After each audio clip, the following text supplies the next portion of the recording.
Samuel Hawkins's spur caught on a loose rail spike as he leapt from the boxcar, the sudden clang ricocheting through the dawn silence and waking the wounded woman inside. In the washed-out light the freight train idled like a wounded beast, steam hissing from joints that should have been tightened the night before. Elise Carter blinked through pain and dust, clutching her torn bodice where the bullet had lodged near her ribs. Blood glistened black against the iron floorboards. Samuel's heartbeat thrummed louder than the locomotive. Somewhere up the line, a telegraph key rattled urgent staccato he could not decipher. They had minutes, maybe less, before the men who owned that message found the boxcar she hid in. He tightened the bandage he'd tied with his own neckerchief, the red paisley now a darker shade. Outside, Dry Creek lay hushed under low clouds, its clapboard storefronts still shuttered, but Samuel caught the distant squeal of wagon wheels and the clop of horses heading for the depot. The whole town would soon rise for the payroll delivery, ignorant that the money had never left the desert. Elisa's fingers closed around his wrist. Her voice, raw and dry as creek bed gravel, forced itself free. "If you stay, they'll hang you with me. Leave now." Samuel shook his head. The memory flashed, the buzzard circling the ruined wagon, the single phrase she had whispered beneath the tarpaulin, "Leave me to die now," and the way his own name had sounded in her mouth hours later, as though she already knew him better than the bottle he used to keep warm on empty nights. Railroad whistles keened beyond the ridge, answered by 3 gunshots that snapped the morning in two. Samuel dragged Elise from the boxcar, boots clattering down the iron ladder, and ducked beneath the platform. Splinters rained as bullets chewed through planks above their heads. The shooters were early. They were also desperate. Samuel's mind raced through routes he'd ridden as a trail boss, the arroyo south to the abandoned line shack, the switchback north that lost itself in shale mesas, the canyon wash where echoes made a single rifle sound like a posse. None led to doctors, but one led to time. He hoisted Elise across his shoulder, her breath hitched but she stifled the cry. They sprinted beneath boxcars, iron wheels towering like gallows. Sparks flew when a shot struck a brake shoe inches from Samuel's ear. The echo stabbed his skull, but he kept running until the depot fell behind and prairie opened wide and empty.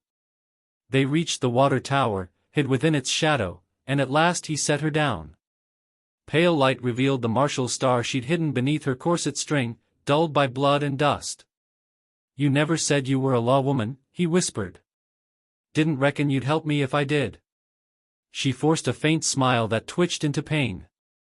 "Payroll records aren't the only evidence. That star proves the marshal you'll meet in town handed me over to the gunman. He can't afford survivors." Samuel touched the cold tin badge, then the warm pulse at her throat. Voices drifted on the breeze, closer now. He saw 3 riders fan across the plain, rifles glinting as they hunted through sage. "You're bleeding through," he muttered. She answered with a shrug, eyes closing for a heartbeat too long. Inbound riders wheeled their horses, scanning, sniffing the air like wolves. Samuel steadied his Colt, thumbed back the hammer, then felt Elisa's shaking hand cover his. "Save the bullets, cowboy.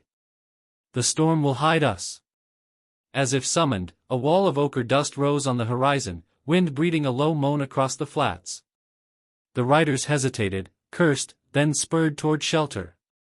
Samuel seized the moment, lifting Elise onto his bay gelding tethered near the sluice. He swung up behind, legs protesting from the sprint, and urged the horse into a gallop that swallowed distance ahead of the storm. Grit stung their faces, sky and earth fused into swirling twilight. With every jolt Elisa's blood seeped anew, but she clung to Samuel's coat, whispering coordinates he could barely hear, a canyon bend, a cottonwood stump, the hidden mouth of a smuggler's trail. He trusted her compass more than the compass in his saddlebag, for she had walked this ground as deputy long before he drifted south with shattered dreams and empty pockets. At last they reached a shale overhang where the wind howled overhead but left a thin calm pocket inside. Samuel slid from the saddle, lowered Elise onto a makeshift bed of saddle blankets, and kindled a tiny flame behind stacked stones. It cast trembling shadows on her face, gaunt yet fierce. She drew a folded document from beneath her stays, slick with sweat and blood. Seals of the Pacific and Frontier Rail Company glimmered in the flame. Names, dates, bribes. Enough to jail a boardroom. The price of steel, she said, isn't measured in miles of track. It's measured in graves like the one they dug for me. Footsteps crunched outside the shelter. Not the storm this time, Boots. Samuel snuffed the flame with his palm. Heartbeats later, a silhouette blocked the entrance, the star on his vest catching a stray beam of dawn. Marshal Adair's voice slipped in with the dust. Deputy Carter, he drawled, hand resting on the butt of his pistol. Had a notion you'd crawl off somewhere. Thought maybe coyotes would finish the job I started. Samuel raised his revolver, sighted on Adair's chest. The marshal laughed low. Son, you shoot me and 3 more badges rise in my place. Company owns this territory, owns the courts, owns the gallows. Then they'll have to buy a bigger graveyard, Samuel said, and fired. The shot cracked, maybe missed, he couldn't see through the dust plume, but the marshal stumbled back, cursing. Samuel seized Elise, bolted deeper into the slot canyon where the storm's roar drowned pursuit.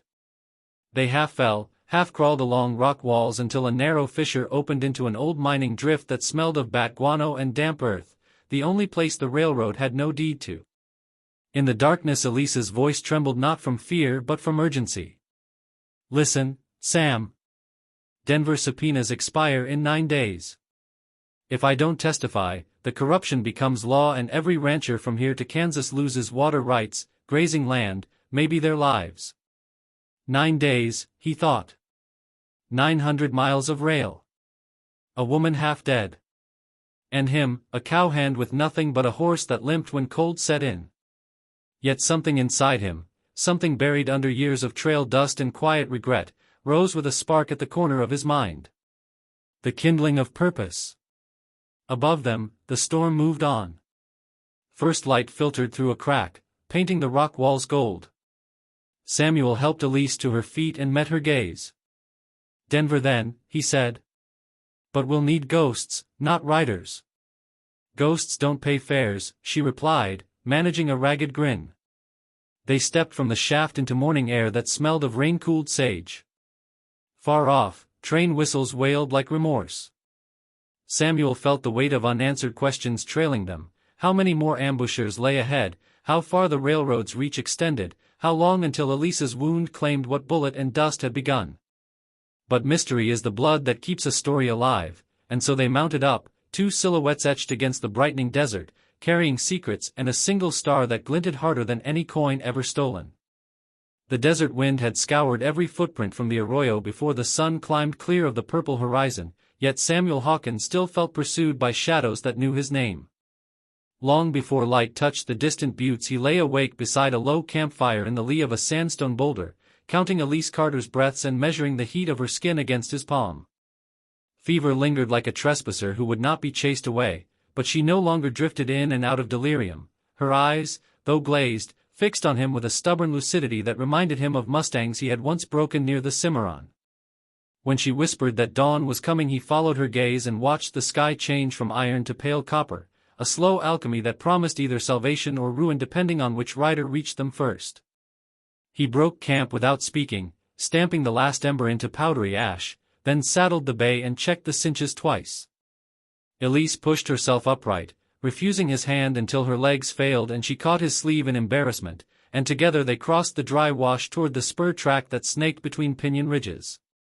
The air smelled of creosote and the distant promise of rain, but no clouds gathered yet. High on the ridge a pair of ravens circled. Samuel felt their black eyes follow the 2 human figures that dared move through a country ruled by rail barons and rumors. They reached the siding at Tanglefoot Pass while the sun was still low enough for the rails to throw long blue shadows across the gravel. A handcar waited there as if summoned by desperate need, oak platform, iron pump, grease still fresh on the gearing. Samuel searched the dust for prints and found only a single set leading away toward the mountains, boot heels narrow and sharp, the kind issued by railroad contractors. He decided there was no time to wonder why the crew had abandoned it. The metal would carry them faster than hooves and the main line, though dangerous, was the only strand that might draw them north before Elise's strength failed. He lifted her onto the handcar and wedged his bedroll beneath her shoulders, then pumped until his arms burned. The wheels shrieked at first but soon found a rhythm, and the land began to glide backward in measured beats. Each milepost sped past like the tick of a pocket watch counting down to an hour neither of them could yet name. By mid-morning the rails crossed a high mesa where jackrabbits burst from sage ahead of the handcar and the ground opened into a panorama of red rock amphitheaters. Elise dozed, the satchel cupped against her chest, but Samuel's thoughts refused to soften. He pictured the men surely riding behind them, marshals' deputies who collected wages from the company and gratuities from the saloons, Pinkerton agents whose charter allowed them to shoot first and invent charges later, freelance gunmen who believed a hanging tree was just another roadside convenience as long as they supplied the rope.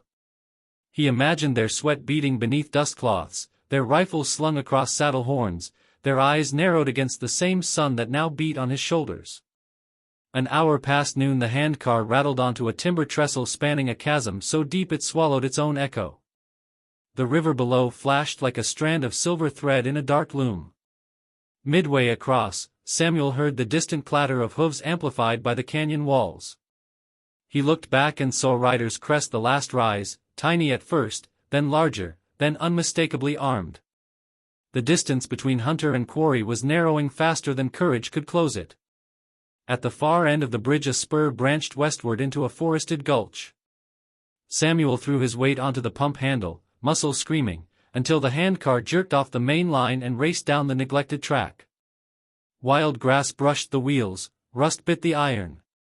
Twice the platform lurched as if to throw them, and once Elise woke with a cry when a missing spike sent the car yawing toward collapse.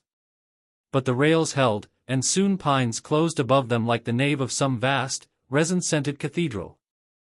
The din of pursuit fell away behind curtains of green. Miles later the track ended abruptly at a dilapidated water tower whose legs stood splayed like a dying elk's. There Samuel braked hard, the car skidding to a halt in soft earth. He carried Elise to the scant shade and gave her what was left of their water, then climbed the tower ladder to survey the valley. What he saw stole his breath, smoke farther north, thin yet unmistakable, curling from a cabin that official plat maps marked abandoned years before.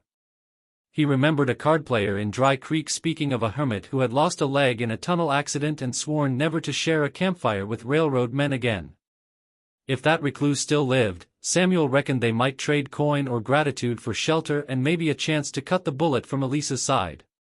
The cabin lay 3 hours' walk ahead across uneven terrain too rough for the handcar, so Samuel fashioned a travois from 2 pine poles and his bedroll, harnessed it to the bay, and began the slow crawl through undergrowth. The path wound between granite boulders spattered with lichen the color of old copper. Chipmunks dashed across their boots, unseen woodpeckers hammered rhythmically overhead. All the while Elise murmured half-formed thoughts about ledgers and sealed envelopes and a name she could not remember, something she had overheard in the boardroom elevator during a brief posting in Chicago before the frontier assignment. Samuel soothed her with nonsense stories of cattle drives and prairie storms, though each sentence cost him breath as the altitude climbed. Twilight bled red across the peaks when they reached Silas Boone's porch, and the old surveyor indeed lived, his beard wild as tumbleweed and his left trouser leg pinned above a whittled crutch. He leveled a Winchester at them until he spotted the marshal's star tucked among Elise's blood-stained bindings. The recognition in his eyes flickered between suspicion and respect before he lowered the rifle and admitted them. Inside, kerosene soot darkened rafters, tin coffee cups clinked on a warped pine table, the smell of boiled venison mingled with liniment oil. Silas listened to their tale without comment, expression carved from granite. When Samuel finished, the old man opened a chest made of dynamite crates and withdrew forceps and a chipped bottle of carbolic. He gestured for Elise to lie on the cedar plank counter that once served as his drafting table. The next hour unfolded in a silence broken only by her muffled screams, the snap of bone force against metal, and the drumming of Samuel's heart as he held her shoulders. At last Silas dropped a blood-slick slug into a tin dish and exhaled like a bellows emptied of flame. He stitched the wound with thread boiled in whiskey, then fed Elise a draught of willow bark steeped so strong it smelled of winter forests. She drifted into a stupor, sweat glistening on her brow, eyes rolling beneath lids. Night outside deepened to pitch, storms gathered beyond the pass, their thunder echoing among peaks like distant artillery. Samuel asked Silas why he still kept explosives decades after survey work ended. The hermit's grin brightened his features into something almost youthful. He explained he had once planned to collapse a tunnel the company built too close to Apache burial grounds, a project halted when capital fled after a bank panic. The dynamite remained, as did his resentment. When Samuel described the posse, Silas's grin hardened. He said he had never met a cause more deserving of gunpowder. They worked until lanterns guttered.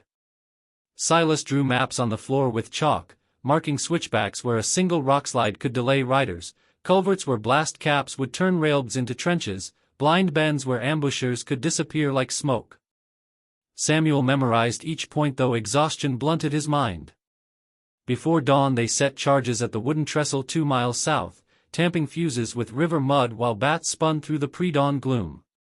A coyote watched from the far bank, its yellow eyes reflecting the match Samuel struck to light the first fuse. The animal did not flinch when the night erupted into fire and splinters and the bridge fell screaming into the gorge. The explosion bought them half a day at most. They used it to build a litter for Silas's mule, pack food, and bury the extracted bullet beneath a cairn in case some Pinkerton claimed it as evidence. They left the cabin before sunrise, following an elk track that climbed toward ridgelines dusted white with early snow. Behind them, smoke from the shattered trestle twisted into morning sky like a dark question mark. As the trail narrowed to a cornice above 1,000-foot drops, Samuel's mind wandered to memories he had buried deeper than the bullet in Elisa's side, a younger brother lost to lung sickness in Kansas City, a bride who chose a Boston clerk over a drifter with calloused hands, a herd stampeded during a blizzard because he had trusted barbed wire more than instinct. Each failure had driven him farther west until he reached the line where land ended and railroads began, and there, at last, he had found nothing but more reasons to keep moving. Now, walking beside the mule that carried a dying woman and a leather satchel full of corporate guilt, he realized he had stopped running. Responsibility gripped him as firmly as the rawhide reins in his fist. Snow thickened by midday, stifling sound, transforming the forest into a muted cathedral where only the crunch of hooves disturbed sacred hush. Elise slept, cheeks flushed, breath fogging in tiny clouds. Silas hummed a mining shanty under his beard, voice raspy but steady. They crested the divide at dusk and gazed down upon Greystone, a ghost town arranged around a stamp mill whose crushes no longer pounded. Frost rimed every window, a frozen creek cut a white scar through the valley. To Samuel the place resembled a graveyard waiting politely for its corpses. They chose the assay office as redoubt. Samuel and Silas strung copper wire across storefront gaps, rigged black powder kegs to plankboard doors, and stacked ore buckets for firing positions. They worked without pause, urgency lending strength to bodies that yesterday would have surrendered to fatigue. When snow ceased the air turned brittle clear, and the moon rose bright enough to cast shadows of individual rifle barrels against the drifted street. The posse arrived before midnight, more men than Samuel dared count, their torches flickering orange against the alabaster snow. Voices barked demands, threats, offers of mercy, but each echoed strangely off abandoned walls and came back sounding like fear. When silence answered, the gunmen spread out. The first tripped a wire, black powder thundered and flung him backward, torch spinning into the dark. Echoes rolled between buildings as though the town itself spoke in cannon bursts. Samuel's Colt spat flame, Silas's sharps cracked from a rooftop. Elise, propped against the window, fired the Winchester until her shoulder bled anew. Lantern glass shattered, kerosene ignited, flames climbed support beams. Yet still the attackers pressed forward, drawn by coin and by the railroad's quiet promise that any atrocity would be pardoned in the name of progress. A bullet found Silas above the collarbone. He slumped beside the chimney, blood staining fresh snow. Samuel crawled to him, but the old man waved him away, shoving a bundle of fuse into Samuel's hand. His voice, scarcely more than breath, carried a single command: finish it. Samuel squeezed his hand until the fingers went slack, then rose with the fury of a man who has lost his last teacher. He lit the fuse and sprinted for the creek where Elise waited with the mule.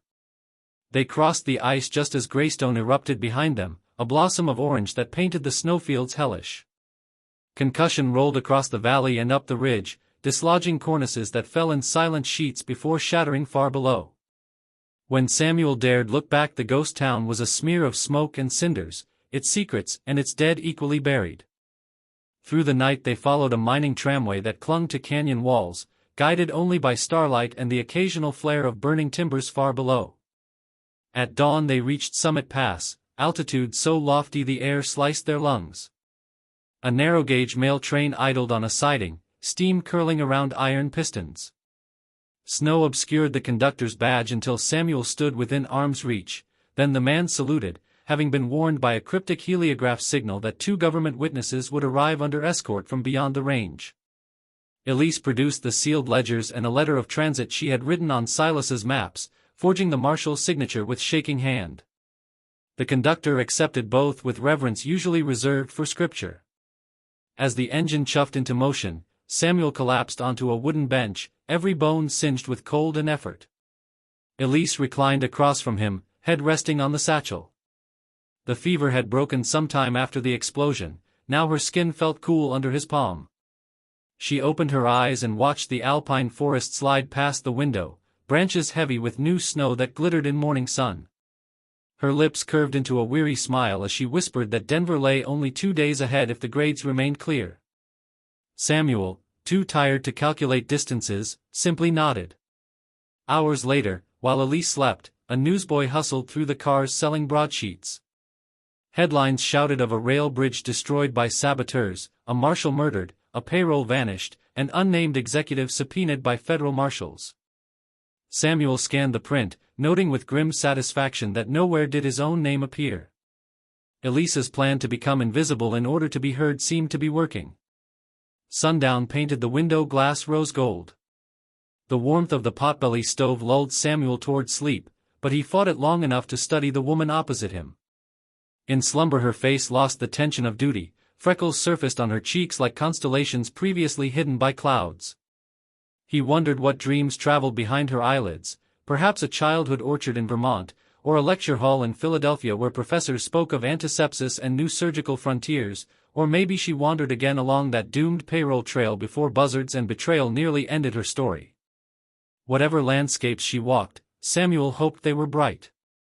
His reflection wavered in the murky pain. For the first time he recognized the ghost Elise had spoken of, a man who had drifted from town to town with no tether stronger than a whiskey cork, who now carried purpose as surely as pistols. The transformation felt fragile, contingent on choices not yet made, but the possibility quickened his pulse. Night claimed the mountains. The train's whistles sang mournful through the passes, echoing across ravines and returning as whispered promises. Samuel leaned his head against the rattling wall, closed his eyes, and listened to the iron hymn. Somewhere in the lull between wheels he imagined Silas Boone tapping out a rhythm on some distant ridge, carving trails in starlight, laughing at Dynamite's last joke. He imagined the posse's coins buried beneath snow that spring floods would carry far from any ledger's account. He imagined a courthouse in Denver where Elise would rise, badge pinned bright, and speak truth that traveled faster than locomotives. Sleep finally conquered his vigilance. The train steamed on, a black silhouette stitching ragged seams between frontier and future, carrying 2 weary souls toward a dawn neither fully trusted yet both secretly longed to see. In the darkness Samuel's hand found Elise's, fingers intertwining with instinctive ease, and together they dreamed of prairies unmarked by rails, of clean rivers that spoke only of renewal, of horizons where the only smoke came from cook fires and the only thunder from honest storms.